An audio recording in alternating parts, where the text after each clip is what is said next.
So in this KOHO Financial tutorial video, I am going to be showing you guys how to buy Chainlink cryptocurrency on KOHO Financial. So once KOHO is opened up, which it is for me, go to the bottom left, press home. Then in this top bar, just go to where it says invest and select that.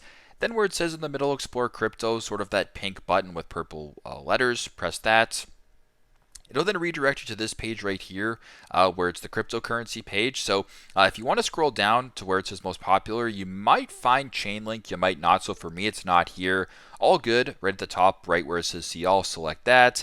And then just scroll down to where you see it, which is right here for me, Chainlink. Or where at the search bar, you can type in Chainlink as well.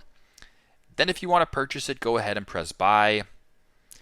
Then just proceed with the next couple steps here, as well as agree to the agreements and do your due diligence, of course. But once you're approved to go here, you can continue on with the transaction of buying Chainlink cryptocurrency. So pretty simple, pretty straightforward. That's how to buy Chainlink on KOHO Financial. Thanks again for watching, and I hope this video helps.